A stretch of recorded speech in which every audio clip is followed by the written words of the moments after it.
Started. Good Alrighty. evening, everyone, and welcome to the Haitian American Museum of Chicago's program tonight, Haitian Immigration to America. It is great to see you all. Thank you for joining us on this Thursday evening. This program is a part of Dr. Cranston Knight's lecture series here at the museum, where he speaks about conversations surrounding Haiti and the Haitian diaspora. My name is Carlos Bossard, and I'm the executive director of the museum. Thanks again for being here. It is great to see you. HAMOC's mission is to promote and preserve Haitian art, culture, history, and community in Chicago and beyond. Education is at the core of our mission, and we are glad to continue to be bringing insightful, meaningful, and impactful lectures and programs to our community.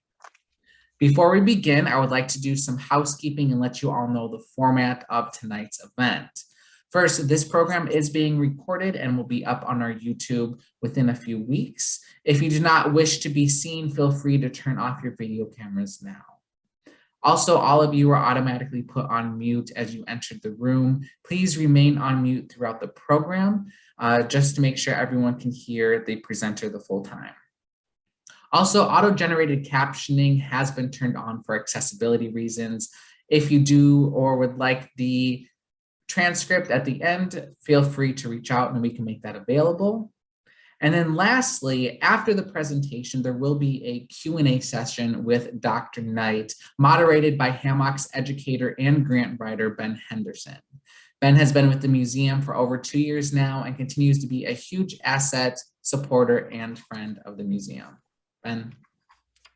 Hello, everyone. My name is Ben Henderson, and I'm the educator and grant writer at the museum.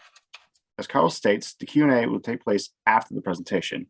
However, feel free to put your questions in the chat during the presentation for Dr. Knight.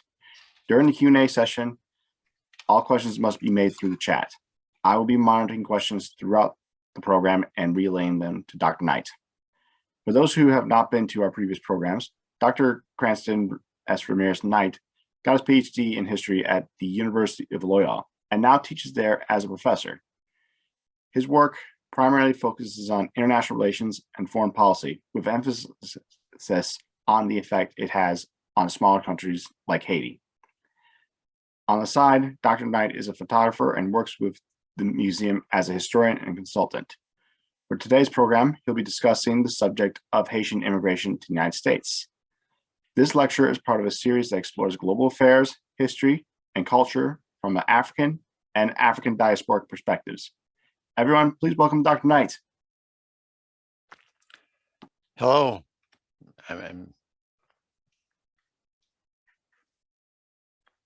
Okay.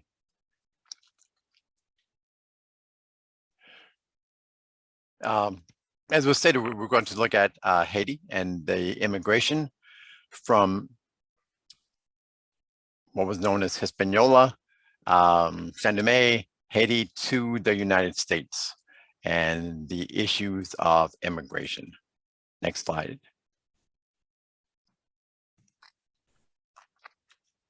Okay, we're going to start by seeing a short lecture, this is a video, about US and French foreign policy and how it impacted Haiti and how it impacted the immigration issue. Start, please. Mention Haiti, and this is what you'll likely hear. Poverty, natural disaster, now political violence. Every report about Haiti has to include the line that it's the poorest country in the Western Hemisphere. But hold on for a second. Something's missing in this conversation, right? We need to be all thinking about the relationship of what we're calling poverty in Haiti and the relation to the richness of the rest of the world. And how did the rest of the world get so rich? Let's start with France. Imagine if you were enslaved, and after fighting for your independence, you were forced to spend the next couple of generations paying compensation to those who colonized you. Reparations for slaveholders is a new one for me. That is exactly what happened to Haiti. This is punishment for their unwillingness to remain under the yoke of slavery. In 1697, France and Spain ended a war with each other by dividing up the Spanish colony Hispaniola. Through the labor of enslaved indigenous and black people, Saint-Domingue became the world's most profitable colony, exporting sugar, coffee, and indigo. Enslaved people in Saint-Domingue suffered some of the harshest and cruelest slave punishments in the entire Atlantic world. Life expectancy was extremely low, such that at the moment of the Haitian Revolution breaking out in August of 1791, the vast majority of enslaved people had only been on the island for 2 or 3 years. They were from whatever nation that they had been captive and brought over, and they basically said no. Self-liberated Africans led the Haitian Revolution and ended slavery in present-day Haiti and the Dominican Republic. After 12 years of fighting the French colonial power, which had tried to reintroduce slavery, the formerly enslaved people of Saint-Domingue officially declared their independence and renamed their country Haiti. Many countries, including the United States, refused to recognize Haitian independence in fear of slave rebellions. And France refused to accept Haiti's independence unless Haiti paid 150 million francs as so-called compensation for lost revenues from slavery. That was around 10 times Haiti's annual budget. But Haiti couldn't decline the indemnity request since the French came ready for war, carrying more than 500 cannons on their ships. Articles from that period show that the French king knew the Haitian government wouldn't be able to repay the debt, which decimated Haiti's economy. Haitians had extremely high taxes, and most of the tax revenue was paid for the indemnity. This left the education system, public infrastructures, and healthcare underdeveloped. Agricultural land was also depleted to grow cash crops that paid for the debt but couldn't feed the country. It took Haiti 122 years to pay off its debt and required taking high-interest loans. It's a self-fulfilling prophecy to say that Haiti is poor and Haiti must be poor. And I think the better question whenever a people, an entire people, is characterized as poor with this word is to say, not why are they poor, but why aren't you? But it's not just the French who have played a role in Haiti's misery. So the United States has intervened in Haitian affairs quite a lot. President Moïse's assassination in 2021 left some Haitian officials calling for US intervention, but not everyone agrees. The only way that that could ever even have a fruitful outcome would be if it was because they were in dialogue with the Haitian people for the first time, because that is not what usually happens. That's not what happens at all. They dialogue with the people claiming power, and some negotiation is struck between those vying for power and the United States government. There's a lot of people saying, no, we don't want the United States to come and intervene again, because this is, again, a repetition of history. The history that Professor Doubt is talking about involves the United States' 19-year occupation of Haiti, an occupation that killed thousands of Haitians. Following the assassination of Haiti's president in 1915, US President Woodrow Wilson's administration invaded Haiti to protect US investments. Then, they forced the election of a new Haitian president who would protect American interests in the country. Racist and fear-mongering rhetoric was used to justify the move. The occupation ensured that the US prioritized its own interests in Haiti over what was best for Haitians. The US occupation ended in 1934 after local dissent and rebellion grew too costly for the US to control. But even after the occupation, the United States continued to play a role in the internal affairs of Haiti. In 1957, the US government threw its support behind a Haitian dictator, François Duvalier. Duvalier and his successor, aka his son Jean-Claude, ate up aid from the United States in exchange for their strong anti-communist stand at the height of the Cold War. Haitian uprisings ended Duvalier Jr.'s rule and led to Haiti choosing its democratically elected leader, Jean-Bertrand Aristide, in 1990.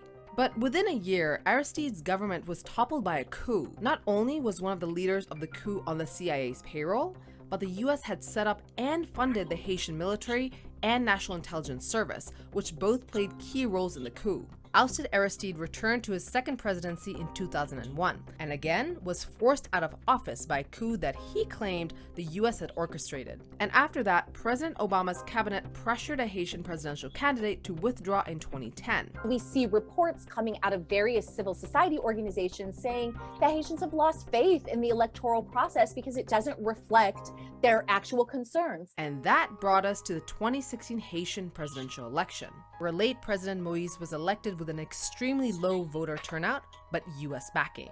In February 2021, Moïse refused to step down at the end of his term. The US once again backed him while thousands of Haitian protesters took to the streets. Many Haitians are saying, we want to try actual Haitian democracy where the Haitian people, not just the elite and the bourgeoisie and the business interests, get to have a say and determine the direction and future of the country. It's clear that Haiti's poverty and political instability has long been influenced and shaped by foreign players. So, knowing this, where does Haiti go from here? We have never been able to see what could happen in this particular Black country without meddling and interference. We should try something new in the United States, and that is back off and back away and let the Haitian people determine their own future.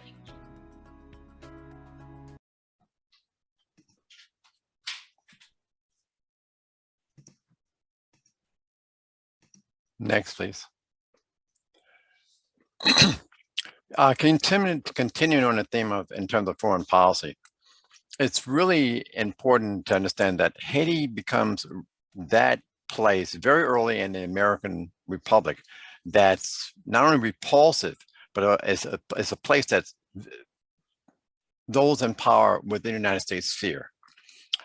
President Washington, George Washington, as I have here to date, 1791, upon learning that there was a slave rebellion, immediately sent arms to the French government there. He sent as much aid as he felt that was going to be necessary in order to put down a rebellion. Thomas Jefferson himself, very, very afraid of rebellion. He was sure that eventually it would incite large-scale insurrection among the slaves here in the United States. And so once Sandy May became Haiti, he did not want to recognize the country's independence and didn't do so until, that is, from his presidency on into 1862, when we get Abraham Lincoln, did any American president recognize Haiti as an independent and sovereign nation. Next, please.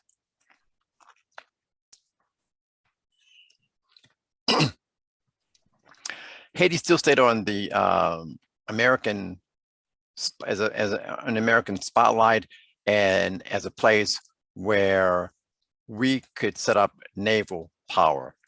Admiral Mayhem Thaler, who wrote Power of the Sea, maintained that the United States needed a strong navy, but also it needed a place, a base where we could not only have coaling stations, since the ships at the time used coal, but a place where we could project power by having ships that were stationed at different points along both the Atlantic and the Pacific coast.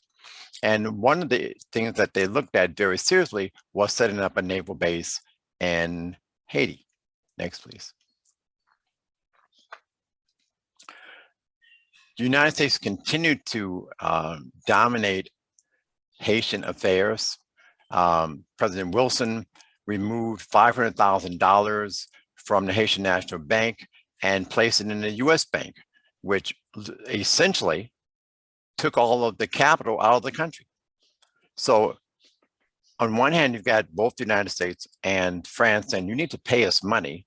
And on the other hand, you've got a country which doesn't have any money to pay them back, primarily because you've taken the money away. That money, of course, accrued a tremendous amount of interest, effectively giving the United States economic dominance over all affairs in Haiti. A large number of US corporations moved into the area, and they were given carte blanche to use large numbers of Haitians who worked literally on plantations to grow the necessary cash crops, which would enrich those corporations. Militarily, coming from the Monroe Doctrine, which was written in 1820 by President Monroe, who stated that all of Latin America and both Central and South America, as well as certain parts of the Caribbean, belong to the United States, and there should be no interference by European powers. If they were to interfere, they were considered to be an act of war. The US entered Haiti in 1915. It created a military elite, which was quite repressive. It also set up that military to protect the financial affairs of those American corporations who were there. and it maintained that it had a right under the Haitian American Treaty of 1915 to intervene in Haitian politics anytime that those in power, primarily corporations and foreign affairs officials, felt that there should be an intervention. So when we see a lot of intervention taking place in Haiti by American troops, currently, in the last few years, it's coming from that Treaty of 1915, which granted the U.S. effective control to send in troops anytime we felt that there was a threat to our corporate interests. Next, please.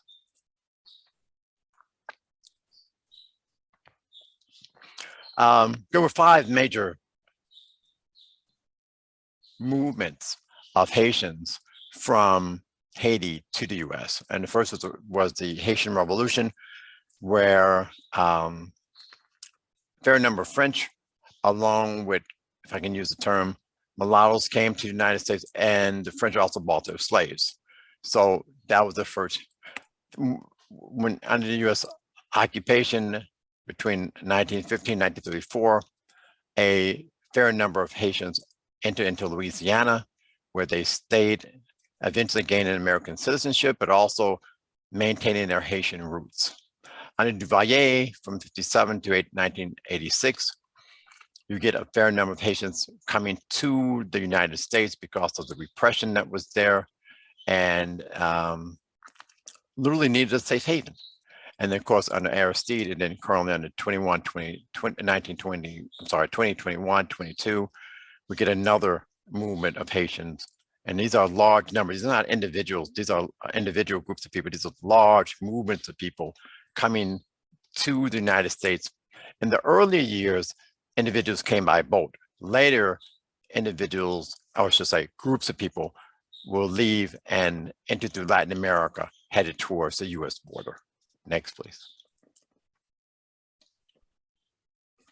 And what's important to understand about US immigration is that it's always been race-based. Here I have the Immigration Act of 1924, which effectively stopped Japanese immigration. But even before that, there was a restriction on those who were coming from China. So there's always been an exclusion of people of color coming to the US. And that has that long history, going all the way back to when those individuals from the Pacific countries were coming to the United States and entering to California. However, that act did not restrict Europeans who were coming in from the Atlantic states, particularly those coming from Ireland, Britain, Germany, other areas of the Atlantic world around England, Scots, Welsh. There was no problem in allowing those in. In fact, they were allowed in without any need for representation, no need to say what skills that they had. They simply had to be white, and it's worded in that particular language. That is, they wanted individuals who looked like those who lived in the United States, and they considered to be using social Darwinism, were able to create meaningful jobs as well as give to the country that which would move the United States forward.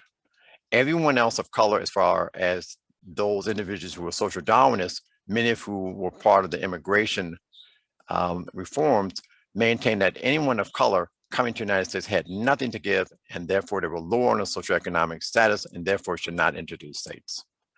Next, please. What changed in terms of quota? 65, this is Lyndon Johnson. And Lyndon Johnson's Immigration National Act, the INA. Johnson's a very interesting individual. He really wanted the Great Society. One of the things I think Johnson really wanted was to make sure that those individuals defined as marginalized people had their due or their say in the sun. And one of those issues was immigration. And so he stopped the quota system. The quota system basically maintained that if you already had a certain number of people in the United States, that those individuals coming from other countries, they can meet a quota. In essence, a certain number of people from Germany could come in because there were already a certain number of Germans. That wasn't true for people of color because you already had a series of acts which were passed, which said you can't come in. So there was no quota because there's nobody here to represent you. So they were effectively considered to be persona non grata. After 65, he changes that, and that's this particular act. People of color were allowed in. A major change was the Vietnam War, when the Vietnamese were under a heavy attack, particularly South Vietnam was under a heavy attack by the North.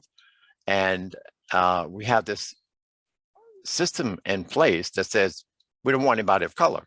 But now you've got a large number of people, much like we had in Afghanistan, and who need to get out because you had a lot of individuals that worked for the Central Intelligence Agency, as well as individuals who had worked for the American military, and they're now under pressure, and there's no place else to go. And so that quota system becomes defunct, and large number of Vietnamese are allowed to come into the United States along with other people of color. Next, please. So if we look at changes taking place in immigration reform, Jimmy Carter, who is a very interesting person, we only see him as a peanut man, had a very horrible human rights record. It's not often talked about. We simply know him as the peanut man, as the guy who walks around.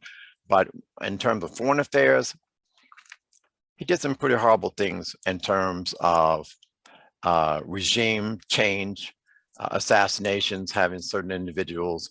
If he didn't like a particular regime, he called for regime change.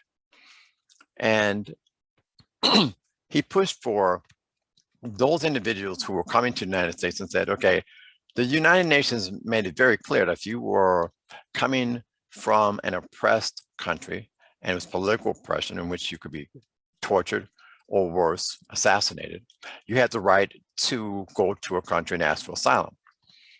What Carter did was said, well, individuals from certain countries, particularly countries of color, those individuals are not coming here as for political reasons. They're coming here because they want job opportunities. Therefore, those individuals who were not coming here for political asylum, they got a very different category. They became economic migrants. And so they're coming here because they want jobs, not seeking political asylum. That change effectively stopped Haitians and other people of color, particularly those who were in the Caribbean, Jamaica, of course, Haiti, Trinidad, Tobago, individuals coming from certain African states, individuals who were coming from certain Asian states like Cambodia, Thailand. They were not allowed to come into the country because as far as this new act, which will be created by Carter states, they're coming here for economic opportunity.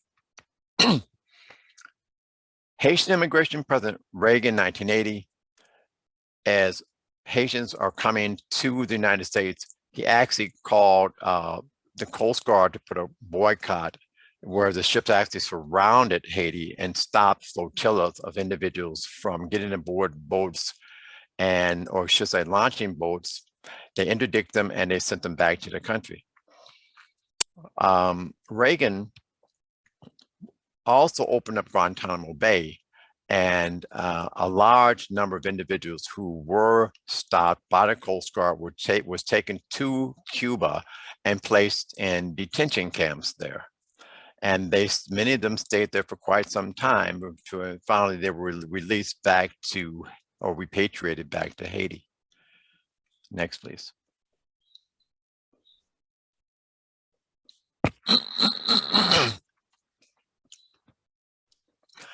What's interesting about between 1972 and 1981 is that large number of Haitians left. Some people think as many as 100,000 literally arrived in Florida. The U.S. tried to do the best that it could to try to interdict them, But in the final analysis, many think as many as 55,000 arrived in Florida and were never caught by the US Navy. So if you got 100,000 people coming at one time, surely you're not going to be able to catch all of them. So that was a particularly interesting period in which large number of people were able to get into the United States.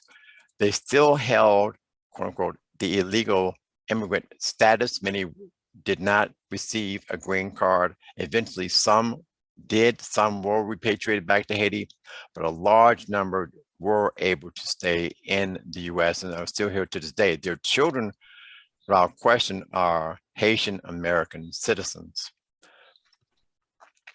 There's also a second component to that, and that was from the domestic sector. During the 1980s, you had a huge AIDS epidemic. And to this day, as much as I've tried to research and find out where that rumor came from, it was that AIDS were being brought to the United States as well as TB, which were both epidemic. TB, of course, could be controlled. AIDS, not until very recent, that it was Haitians who were bringing AIDS to the United States. And many, many people across the United States were complaining to their senators to make sure that they would stop any form of Haitian immigration to the United States because they were bringing this horrible plague, quote unquote, to Americans and getting Americans sick. The only way to stop them was to not allow them into the country. Next, please.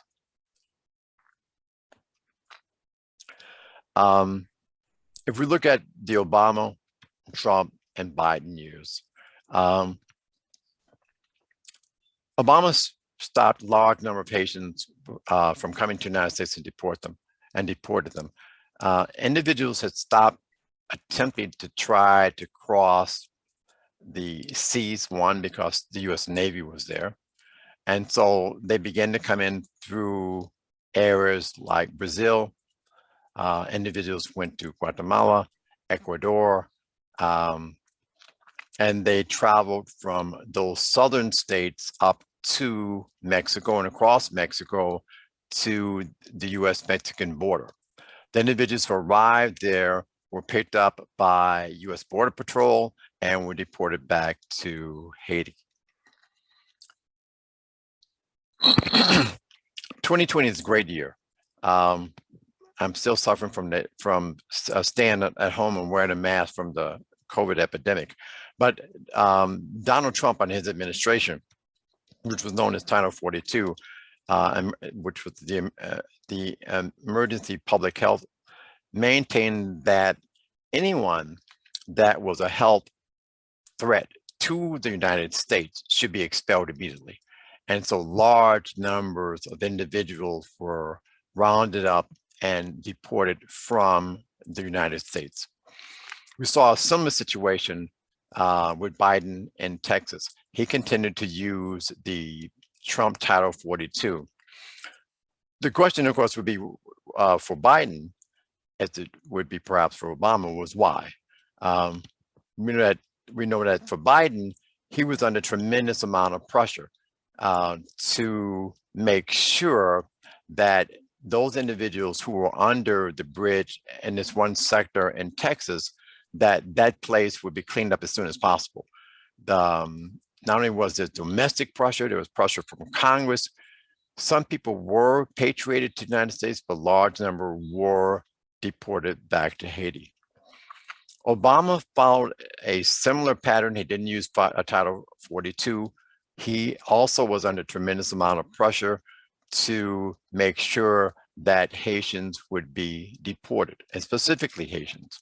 There were, of course, people from Latin America who were deported as well, but specifically Haitians. Trump was extremely cruel in his policy in terms of detention centers. Next, please. For a very long time, the UN has always maintained that anyone who was under threat of persecution from any country in the world had the right to be a political refugee, which meant that they could find safe haven in any country that would take them. What of course changed for Haitians is the fact, as we look back through history under Jimmy Carter, that they weren't considered to be political refugees, but that they were seeking economic asylum. And so they changed the UN protocol, and that has made a tremendous difference in the lifestyle of individuals who were attempting to leave Haiti to find a better life, particularly during times of chaos, particularly during times when there have been both hurricanes as well as the terrible earthquake which took place. Those individuals who were searching for asylum could not find it in the United States. Next, please. Play, please.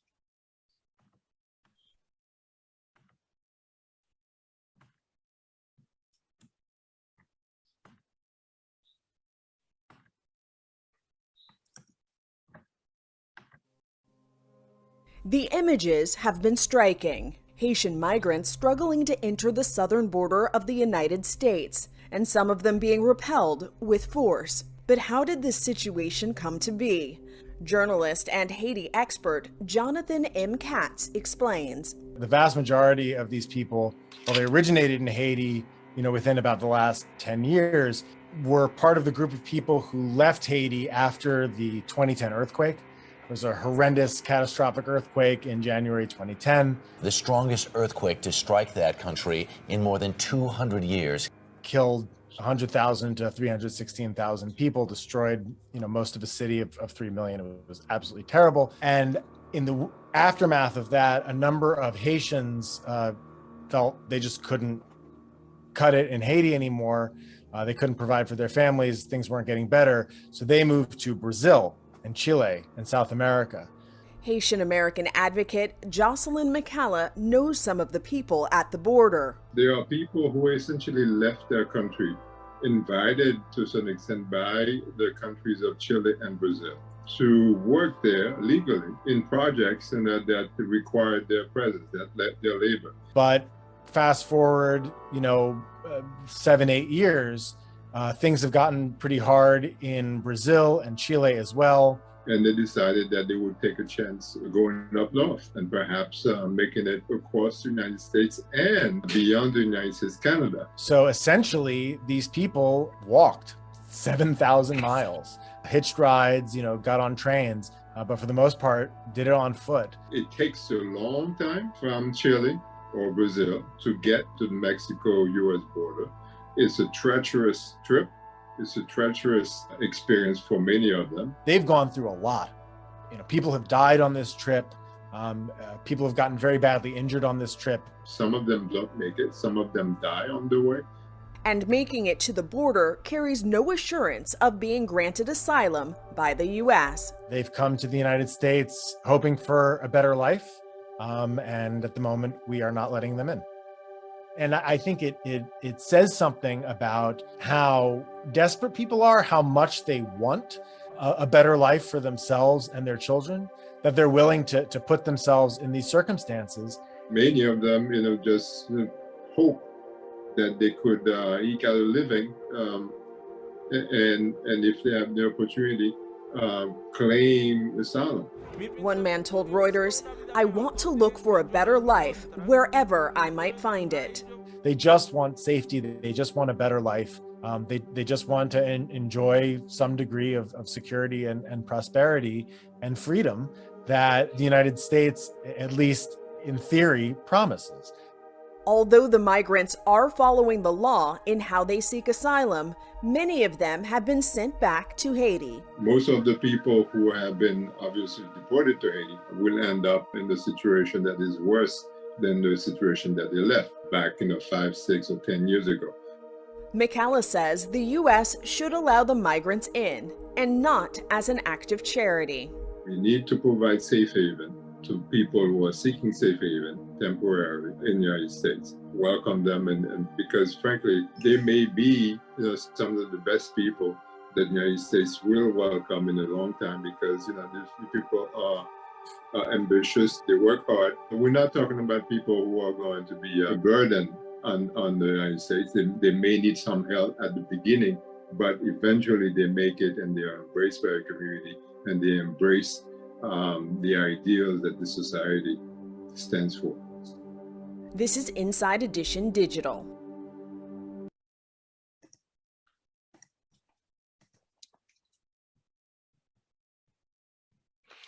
Okay, so this particular graph looks at asylum, those individuals who denied asylum 2012 to 2017.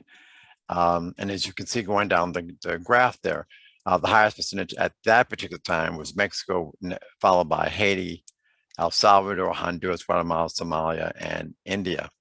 What you do see is all people of color who have been, as I had stated earlier, our policy is very race-based, and the graph clearly indicates the fact that we, for the most part, do not want other people from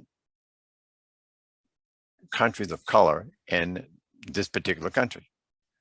And so those who were seeking asylum were never allowed in. Next, please. This is families who were in detention. So there was a under the Trump administration, a large number of people at the border were placed in detention camps. And we heard a lot about the people from Latin American detention camps. And we didn't hear so much as about individuals who were in detention camps who were from Haiti, who were 44% of those in detention camps. And as we know from the many reports which were coming back from the detention camps, not only were there separation of families, but people were living under horrendous conditions. Children were basically placed in something like very similar to dog cages.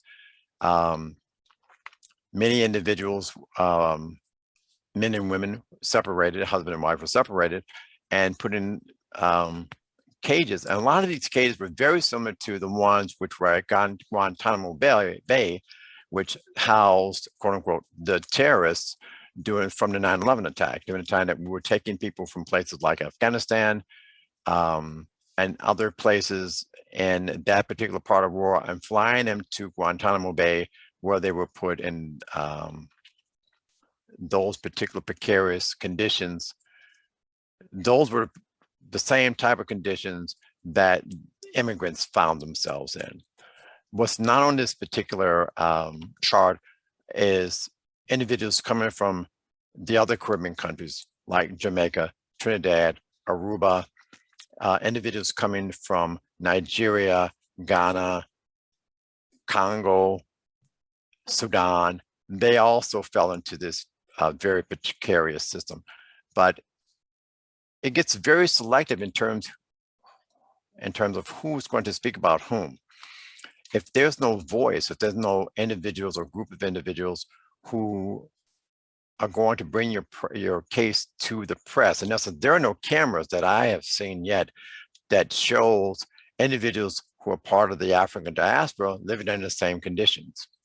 We do see individuals from other places, and that's because they have advocates.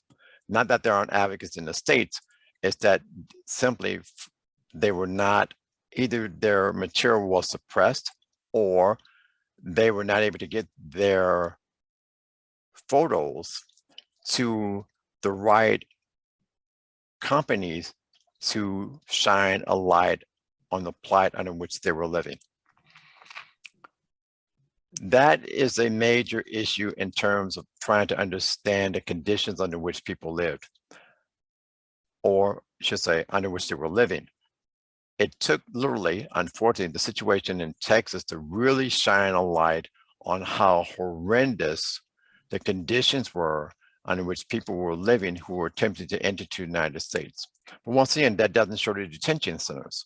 It doesn't show the other centers that ICE takes people to. And they live under horrible conditions as well. So it is the duty of those individuals in power to not only treat individuals correctly according to the UN protocol, but also to the protocols which we have signed which says that people should be treated humanely.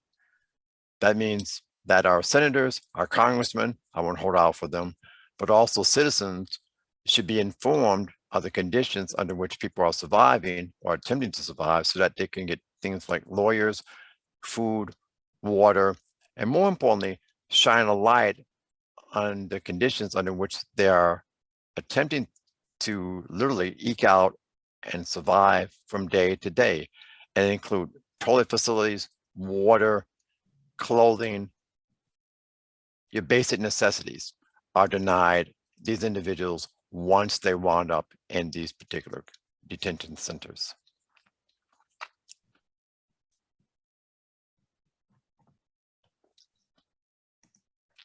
And I am interested in your comments if you have any.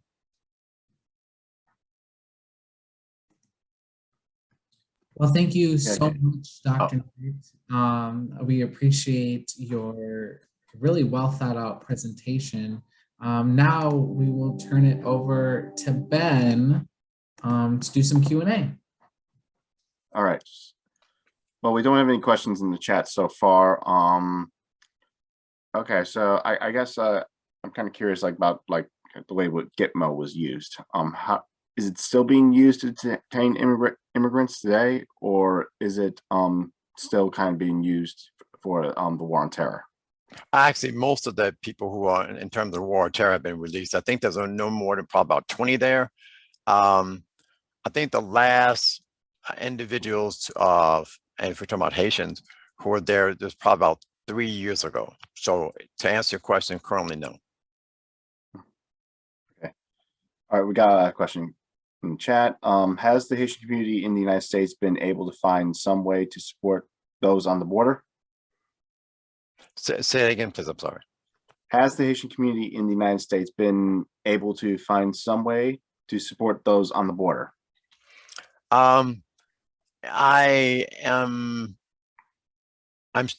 are many Haitian activists, and there are excuse me, individuals who are in the Black Lives Matter movement have taken a lot of the cases to court. We don't hear about them. It's interesting that we don't hear about the court cases that's pending, that's addressing the issues of individuals who are in the detention camps, if I can use that term, that are on the border. But there are a number of court cases, yes, and people are aware. It just doesn't make the mainstream press. Mm-hmm.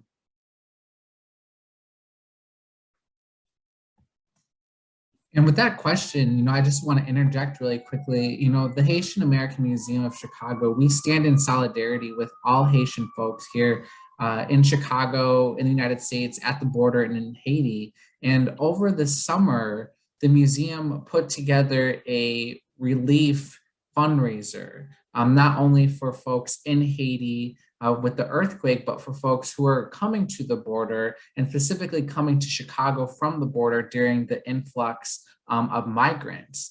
And we've shared this out many times, but we are still working with different organizations here in the city. And a couple months ago, I think maybe about two or 3 months ago, we actually the museum met with a family that came from the border and actually journeyed to Chicago. And so our president and founder, Elsie Hernandez, who is in the room today, as well as one of our board members, Dr.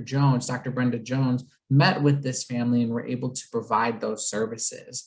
So it is something, as a small and mighty museum, HAMOC is doing and will continue to do to make sure that, all of our Haitian family, friends, brothers, and sisters are taken care of.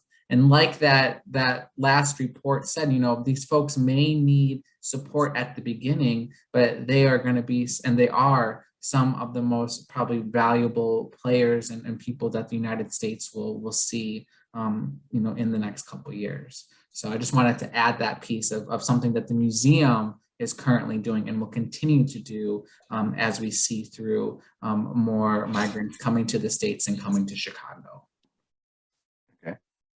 Okay, we got a numbers question right here. How large is the Haitian community here in Chicago? How large is the Haitian community? Yeah. Is that the question? Oh, I unfortunately, I don't know the exact number. And I don't have that at hand, but it's not difficult to do a search to find, and that would give me not a definitive, but at least a general number of people who live in Chicago. But I think it's fairly, I would say most people probably live in the suburban areas than in the urban areas, but I can't say that for a fact. But there are Haitians here in Illinois and in the Greater Chicago area.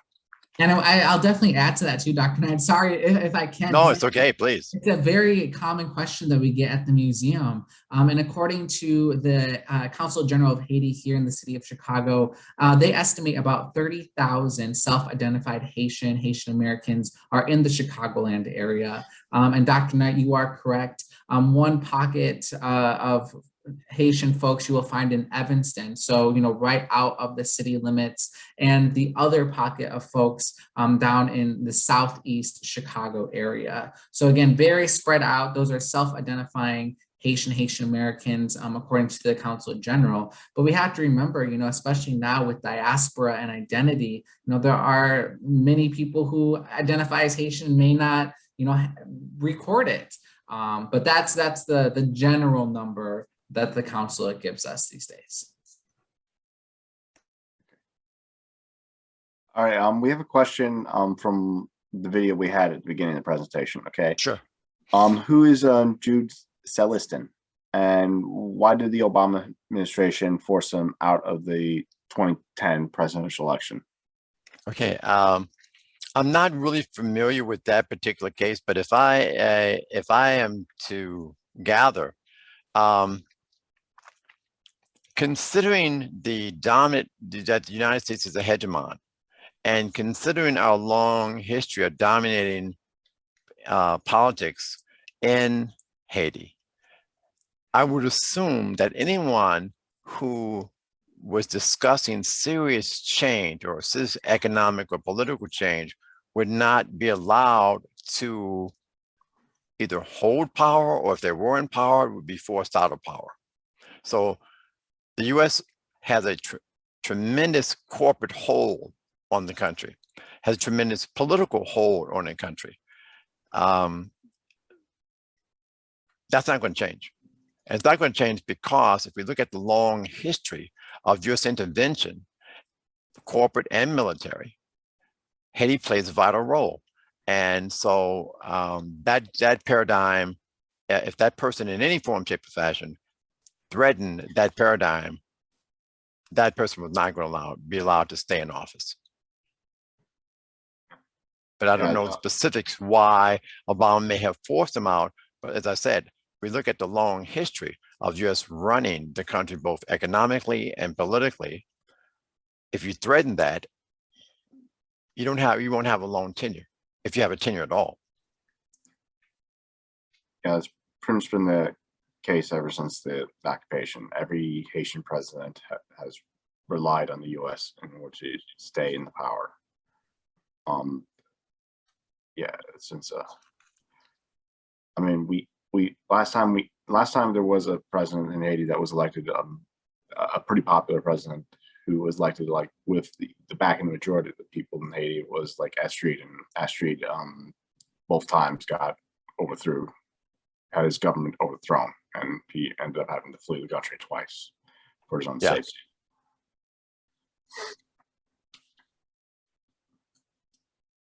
I really am glad I came to see and hear this. Glad isn't the right word, because it's astounding, starting with George Washington. And I can see why they were afraid that the slaves would do the same thing.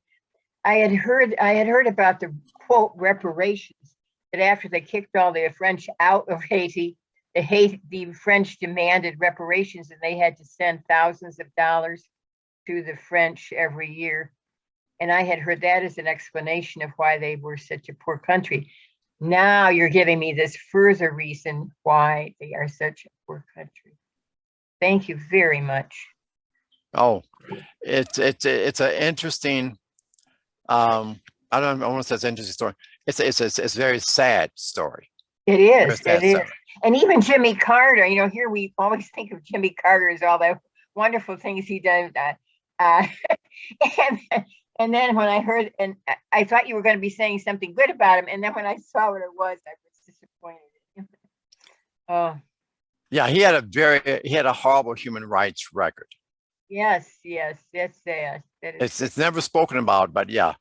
Yeah. His foreign policy was pretty much status quo, and he held on to that. He didn't change it at all. Yeah, I always think of, you know, we never had a war while he was president, and that was something that was good. But Yeah. Now you're telling, and now I'm hearing and understanding the other side of him better. Thank you very much. This was I'm so glad I was able to see this and hear it. Thank you. Okay, I saw a question. Okay, going back to chat. I'm a little confused about this question right here. It's why has Colombia been involved in Haiti?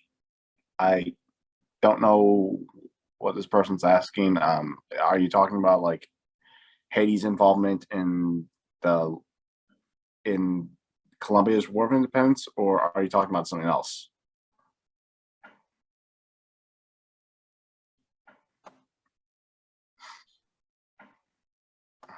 Okay, I'm gonna send this person a message to ask if he can clarify his question. I think there was one on families or something.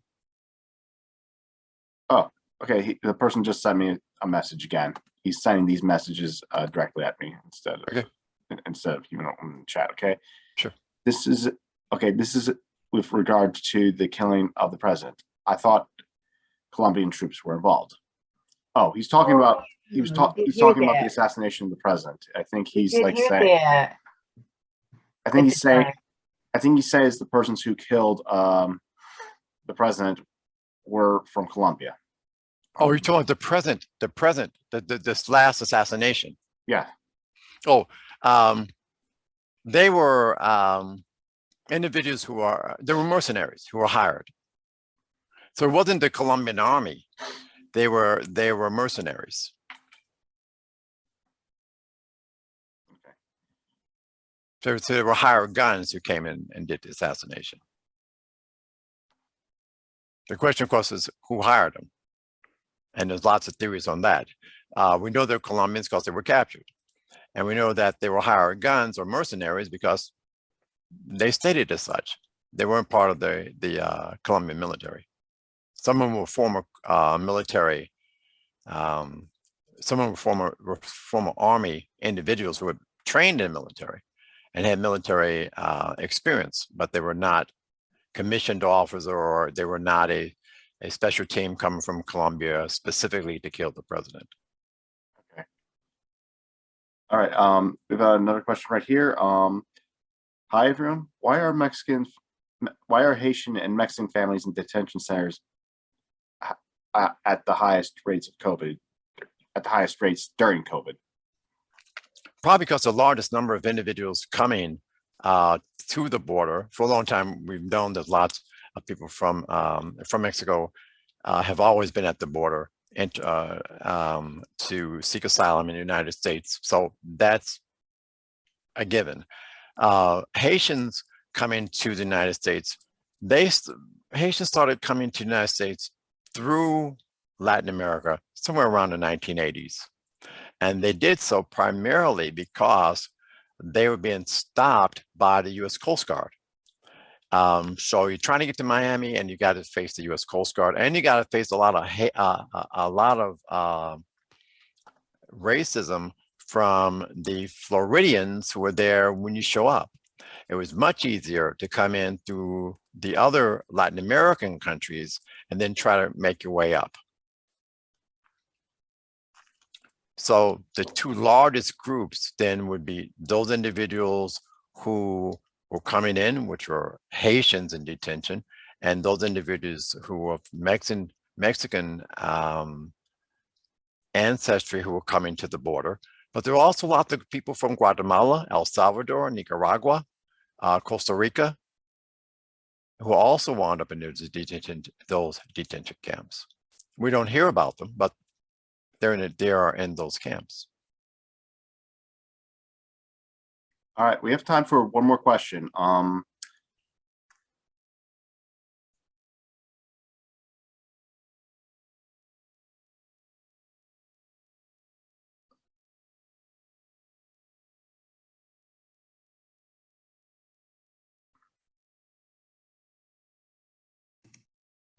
Anyone have one more question? Feel free to unmute yourself if you'd like, or type it in the chat.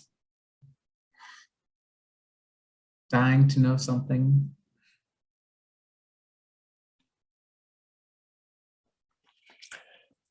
If not, I'll make a final word. It's as much as we discuss the issue of democracy or talk about the issue of democracy, it's always amazing when one really gets into U.S. foreign policy, U.S. foreign affairs, how often we enter into the politics of other countries to make them, I love that term, to make them poor. And we've made a lot of countries poor. As a dominant hegemon, which the U.S. has sought for most of its history, it has done everything that it needs to do, or it feels that it needed to do in order to become a dominant hegemon. For a long time, it was Britain, of course, Spain, France, the Dutch, the Brits, and now, of course, the Americans. And the Americans have always, from its very inception, wanted to be a country that would be known among European powers, which meant that to become a dominant power, it meant you had to have colonies. The US has pressed hard, and most certainly did so between 1890 and 1910 to take as many colonies as possible. And we've continued to do so.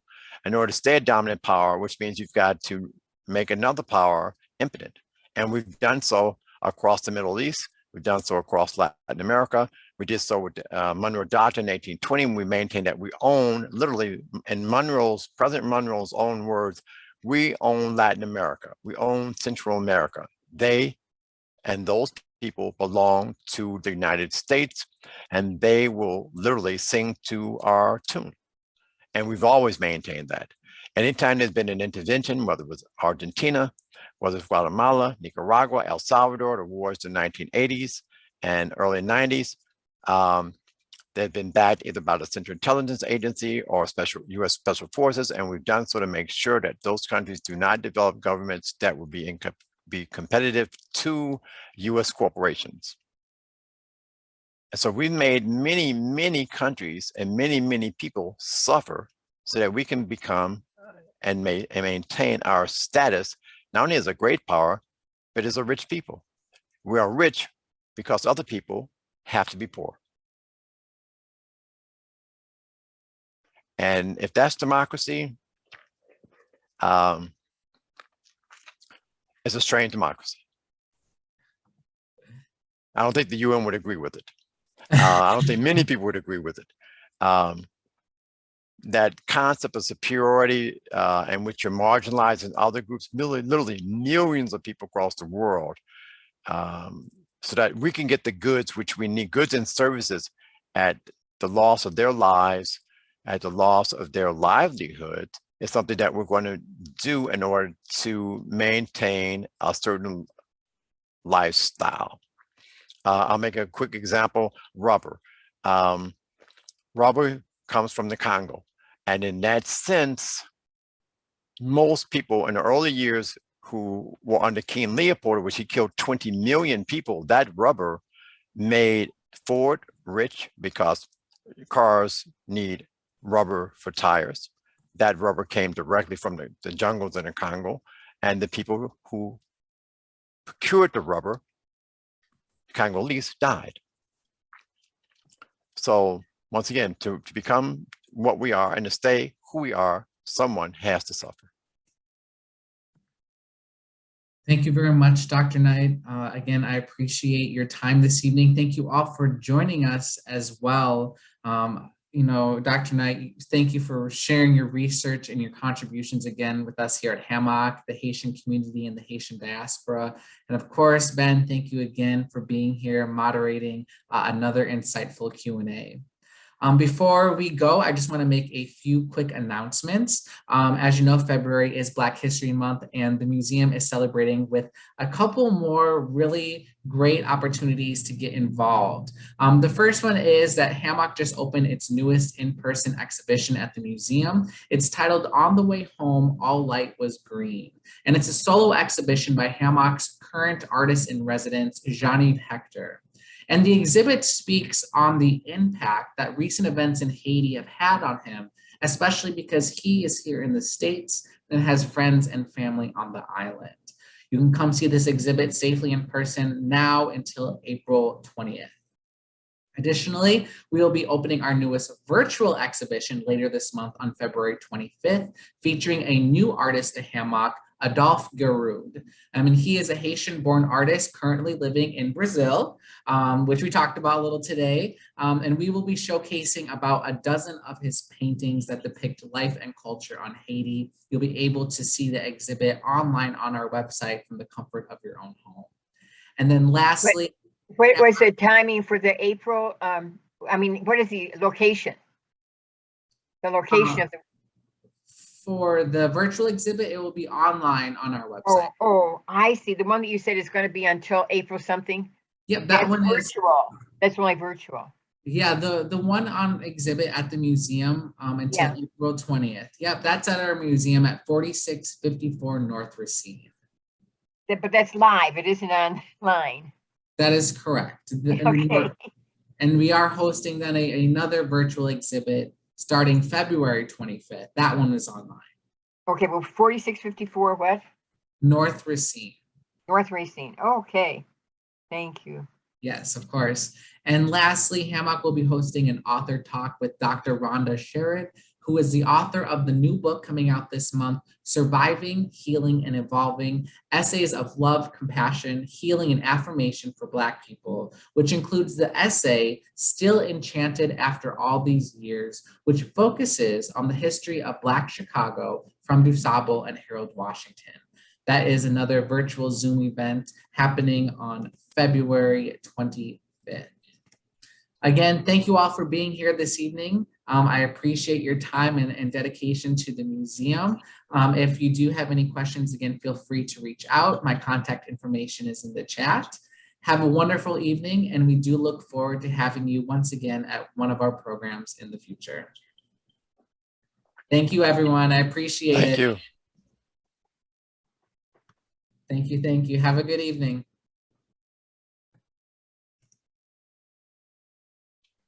(213-1869).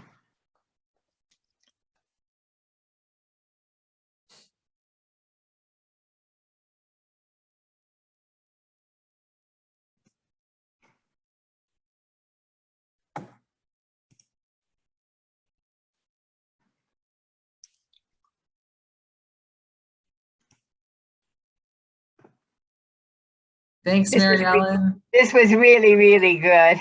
Thank you. Thank you. We'll be in touch. Thank you. All right. Bye-bye. Bye-bye.